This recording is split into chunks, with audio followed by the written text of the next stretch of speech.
Hi students, welcome to my channel. So இந்த வீடியோவில் பார்த்தீங்க அப்படின்னா 10ஆம் வகுப்பு தமிழ் பொதுத் தேர்வு பப்ளிக் எக்ஸாமுக்கான கொஸ்டின் பேப்பர் தான் பார்த்துக்கிட்டு இருக்கீங்க. 2024க்கான தமிழ்நாடு அரசோடைய கவர்மெண்டுடைய official model question paper. So இந்த மாடல் கொஸ்டின் பேப்பரை நல்லா படிச்சுக்கோங்க. இதிலிருந்து இந்த வருஷம் ஏன்னா எப்போவுமே வந்து உங்களுக்கு தெரியும்னு நினைக்கிறேன், தமிழ்நாடு அரசு பார்த்தீங்க அப்படின்னா பிடிஏ கொஸ்டின் பேப்பர் அண்டு கவர்மெண்டுடைய அஃபீஷியல் மாடல் கொஸ்டின் பேப்பர் வருஷம் வெளியிடுவாங்க. ஸோ அதிலிருந்து பார்த்தீங்க அப்படின்னா உங்களுக்கு நிறையா கொஸ்டின்ஸ் வந்து எல்லா வருஷம் பப்ளிக் எக்ஸாம்லேயும் வரும். குறிப்பாக அந்த புக் இன்சைடு ஒன் வேர்ட்லாம் பார்த்தீங்க அப்படின்னா அந்த model question paper and PTA கொஸ்டின்லேருந்து தான் கேட்டிருப்பாங்க. ஸோ அதனால இந்த மாடல் கொஸ்டின் பேப்பரை நல்லா படிங்க. ஸோ இதில் வந்து என்னென்ன கொஸ்டின்லாம் கேட்டிருக்காங்க அப்படிங்கிறத பார்க்கலாம். அண்ட் அதுக்கு முன்னாடி 10th ஸ்டூடெண்ட் இன்னும் நம்ம சேனலை சப்ஸ்கிரைப் பண்ணாமல் பார்த்துக்கிட்டு இருக்கீங்க அப்படின்னா மறக்காமல் சப்ஸ்கிரைப் பண்ணிக்கோங்க. அப்போ தான் நான் போடுற வீடியோஸ் எல்லாத்தையும் உங்களால் மிஸ் பண்ணாமல் பார்க்க முடியும். ஸோ மறக்காமல் சப்ஸ்கிரைப் பண்ணிவிட்டு டிஸ்கிரிப்ஷனில் பார்த்தீங்க அப்படின்னா நான் வாட்ஸ்அப் குரூப் லிங்க் இருக்கும், வாட்ஸ்அப் சேனல் அப்படின்னு சொல்லிட்டு லிங்க் இருக்கும். ஸோ அந்த லிங்கில் வந்து ஜாயின் பண்ணிக்கோங்க. ஏன் அப்படின்னு கேட்டிங்கன்னா அதில் வந்து நம்ம பப்ளிக் எக்ஸாமுக்கான இம்பார்ட்டன்ட் கொஸ்டின்ஸ், இந்த நீங்கள் பார்த்துக்கிட்டு இருக்க கொஸ்டின் பேப்பருக்கான பிடிஎஃப் எல்லாமே ஷேர் பண்ணுவேன். ஸோ ஜாயின் பண்ணிக்கோங்க. அண்ட் இந்த வீடியோ ஒரே ஒரு லைக் பண்ணிருங்க. ஸோ ஒன் வேர்டை பொறுத்தளவில் பார்த்தீங்க அப்படின்னா உங்களுக்கு வந்து புக் பேக் ஒன் வேர்டு எப்போவுமே ஒரு 12 கொஸ்டின் வரைக்கும் புக் பேக் கேட்டுருவாங்க. ஸோ அதனால் புக் பேக் ஒன் வேர்டை நல்லா படிச்சுக்கோங்க. அடுத்தது இந்த பாட்டு கொடுத்து கொஸ்டின் கேட்குறது, அதெல்லாம் வந்து எல்லா பாட்டையுமே ஓரளவு பார்த்து வச்சுக்கோங்க. ஓரளவு சும்மா மனப்பாடம் பண்ணலாட்டியும் அந்த பாட்டோட ஆசிரியர் யார், ஏதாவது இலக்கணம் குறிப்பு அதில் கீழே கொடுத்துருப்பாங்க, பாட்டுக்கு கீழே சொல்லும் பொருளும் இலக்கணம் குறிப்பு அதெல்லாம் சும்மா ரீட் மட்டும் பண்ணி வச்சுக்கோங்க. ஒரு லைட்டாக ஒரு தடவை வாசிச்சு பார்த்தீங்கன்னா எக்ஸாமில் ஞாபகம் வந்துடும். நீங்கள் ஆப்ஷன் பார்க்கல, ஏன்னா ஆப்ஷன் கொடுப்பாங்க 4 ஆப்ஷன், அப்போ ஞாபகம் வந்துடும். ஸோ அதனால் சும்மா லைட்டாக ரீட் பண்ணிக்கோங்க. ஸோ அதில் இருந்தால் மேக்ஸிமம் வந்து கேட்பாங்க. ஸோ ஒன் வேர்ட் பிரச்சனை இல்லை. ஸோ அடுத்தது 2 mark 3 mark and 5 mark question, 8 mark question, இதுக்கெல்லாம் பார்த்தீங்க அப்படின்னா நான் இம்பார்ட்டன்ட் கொஸ்டின் அப்லோட் பண்ணியிருப்பேன். ஸோ அந்த இம்பார்ட்டன்ட் கொஸ்டினை மட்டும் படிங்க. ஸோ கண்டிப்பாக பப்ளிக் எக்ஸாமில் எல்லாமே அட்டன் பண்ணிடலாம். ஸோ இப்போ பாருங்கள், இந்த கொஸ்டினில் வந்து எதெல்லாம் நம்ம சொன்ன இம்பார்ட்டன்ட் கொஸ்டின் வந்திருக்கு அப்படிங்கிறத பார்க்கலாம். அண்ட் இன்னும் நீங்கள் வந்து இந்த வீடியோக்கு லைக் பண்ணாட்டி லைக் பண்ணிருக்கேன். அண்ட் பிடிஎஃப் லிங்க் வந்து நிறைய பேர் கேட்டுக்கிட்டு தான் இருப்பீங்க. ஸோ டிஸ்கிரிப்ஷனில் நான் பிடிஎஃப் லிங்க் வந்து கொடுத்துருப்பேன். ஸோ அதனால் நீங்கள் வந்து டவுன்லோட் பண்ணிக்கலாம், பிரச்சனை இல்லை. ஸோ இப்போ இந்த 2 மார்க் பாருங்கள், நீங்கள் 4 அட்டன் பண்ணணும். அதில் கொஸ்டின் நம்பர் 21 இஸ் கம்பல்சரி. அப்போ 16வது கொஸ்டின் பாருங்கள், தமிழ்நாட்டில் மட்டும் விளையாடக்கூடிய சிறுகூலங்களின் பெயர்களை எழுதுக. ஸோ இது வந்து ஒரு ஐ திங்க் புக் இன்டீரியர்னு நினைக்கிறேன். ஸோ அடுத்தது விடைக்கேற்ப வினாமைக்கு, இது வந்து எல்லாரும் ஒன்று எழுதிடுவீங்க கம்பல்சரி. அப்போ ஒரு கொஸ்டின் எழுதிடலாம். அடுத்தது பாருங்க, சதாவதானம் குறிப்பு வரைக கேட்டிருக்காங்க. ஸோ அடுத்தது மெய்கீர்த்தி பாடப்படுவதன் நோக்கம் யாது, இது நான் சொல்லியிருந்தேன், இம்பார்ட்டன்ட் கொஸ்டின். அப்போ 2 அட்டன் பண்ணலாம். அடுத்தது அவயம் குறிப்பு வரைக, இதுவும் நான் சொல்லியிருந்தேன் 3. அடுத்து கம்பல்சரி கொஸ்டின் நீங்கள் அட்டன் பண்ணி தான் ஆகணும் 21. செயற்கை என தொடங்கும் திருக்குறள். அப்போ 4 கொஸ்டின் நீங்கள் அட்டன் பண்ணிடலாம். ஸோ அதனால தான் சொல்கிறது இம்பார்ட்டன்ட் கொஸ்டினை படிங்க, நீங்கள் அட்டன் பண்ண வேண்டிய கொஸ்டின் எல்லாமே கண்டிப்பாக வரும் அப்படின்னு. ஸோ அடுத்தது பாருங்க, இந்த 5 2 மார்க் இதில் தான் நிறைய பேருக்கு மார்க் குறையுது. பட் இதுவுமே ஈஸி தான். உங்களுக்கு என்ன பழமொழி கேட்பாங்க, பகுபது உறுப்பு இலக்கணம், கலை சொற்கள்.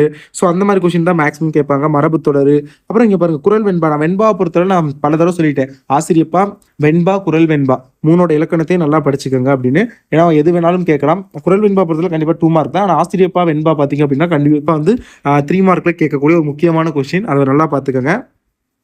அடுத்தது பாருங்க 3 மார்க்கை பொறுத்தளவில் பாருங்க, சங்க இலக்கியங்கள் காட்டும் அறங்கள் இன்றைக்கும் தேவையானவை என்பதை பற்றி எழுதுக. இது நான் சொன்ன கொஸ்டின் தான். ஒன்று நீங்கள் மொத்தம் 2 அட்டன் பண்ணணும், அதில் 1 சொன்ன கொஸ்டின் வந்துருச்சு. ஸோ அடுத்தது பாருங்க, சோலை காற்றும் மின்விசிறி காற்றும் பேசிக்கொள்வது போல் ஒரு உரையாடல் எழுதுக. இதுவும் நான் சொன்ன கொஸ்டின் தான். அப்போ 2 கொஸ்டினுமே வந்து வந்துருச்சு. 10 வினா ஈஸியாக எல்லாருமே அட்டன் பண்ணலாம். மொத்தம் 3 கொடுத்து 2 எழுதணும், அதில் 3மே ஈஸி தான். சொன்னது 2மே வந்துருச்சு. 10 வினாங்கிறது வந்து அதிலே தான் ஆன்சர் இருக்கும், நீங்கள் எழுதிடலாம். ஸோ அதனால் ஈஸி தான். அடுத்து 2 மார்க் நிறைய தடவை சொல்லியிருக்கேன், இந்த டைப் இடம் சுட்டி பொருள் தருக, இந்த டைப்ல இருந்து ஒன்று கண்டிப்பாக வரும்னு. ஸோ அதே தான், சித்தானின் மனசுமைகள் செங்கற்கள் அறியாது கேட்டிருக்காங்க. இது நான் சொன்ன இம்பார்ட்டன்ட் தான். ஸோ அடுத்தது தமிழ் அழகனார் தமிழையும் கடலையும் இரட்டு மொழியும் பாங்கினே எழுதுக. இதுவும் நான் சொல்லியிருந்தேன், 2மே சொல்லியிருந்தேன். பட் நீங்கள் ஒன்று தான் அட்டன் பண்ணணும். ஏன்னா இன்னொன்று வந்து நீங்கள் அட்டன் பண்ண வேண்டியது கம்பல்சரி கொஸ்டின் 34. அருளை பெருக்கி என தொடங்கும் நீதி வெண்பா பாடலும், மாற்றம் என தொடங்கி சாலை என முடியும் காலக்கணித பாடலும் இந்த பாடலும் கேட்டிருக்காங்க. 2ல் ஏதாவது ஒன்று வந்து நீங்கள் எழுதணும், ஓகேங்களா? ஸோ 3 மார்க்கு எல்லாமே அட்டன் பண்ணலாம், இதுதான் சொல்லியிருக்கேன். ஸோ நீங்கள் இப்போ கூட பார்க்கல அப்படின்னா யூடியூப்ல போய் 10th தமிழ் இம்பார்ட்டன்ட் கொஸ்டின்ஸ் கல்வி மினி அப்படின்னு சர்ச் பண்ணிங்கன்னா வரும். ஸோ செக் பண்ணி பாருங்க. அடுத்தது பார்த்தீங்க அப்படின்னா அகெயின் 3 மார்க்கு. ஸோ இது வந்து ஒரு தொடர் கொடுத்துட்டு இப்போ ஒரு 10 மாதிரி தொகைநிலை தொடர்களின் வகையை குறிப்பிட்டு விவரித்து எழுத சொல்லியிருக்காங்க. ஸோ அடுத்தது பாருங்க, அணி வந்து நான் சொல்கிற அணியை மட்டும் படிங்க, அதான் வரும். அடுத்து அழகிட்டு வாய்ப்பாடு, அழகிட்டு வாய்ப்பாடு கண்டிப்பாக 2 எழுதிடலாம். ஸோ அதனால் ஈஸி தான். மற்ற கொஸ்டின்லாம் விட்டுருங்க, அணி கண்டிப்பாக ஒன்று வந்தே தீரும். நான் சொல்கிறதுலேருந்து அழகிட்டு வாய்ப்பாடு எப்படி போடணும்னு தெரிஞ்சுக்கிட்டே போதும், எது கொடுத்தாலும் அழகிட்டு வாய்ப்பாடு போட்டுடலாம். ஸோ அது 2ம் பார்த்துக்கோங்க.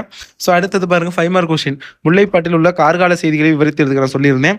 வள்ளுவம் சிறந்த அமைச்சிருக்கக்கூடிய இலக்கணங்கள் நமக்கு பொருந்துவதை குரல் வழி விளக்கு, இதுவும் நான் சொல்லியிருந்தேன். 2ல் ஏதாவது ஒன்று நீங்கள் எழுதிடலாம். எழுதலாம். அடுத்தது பள்ளித்திரளில் கிடைத்த பணப்பையை உரியவரிடம் ஒப்படைத்ததையும் அதற்கு பாராட்டு பெற்றதையும் பற்றி வெளியூரில் இருக்கும் உறவினர் ஒருவருக்கு கடிதம் எழுதுக. இதுவும் நான் சொல்லியிருந்தேன்.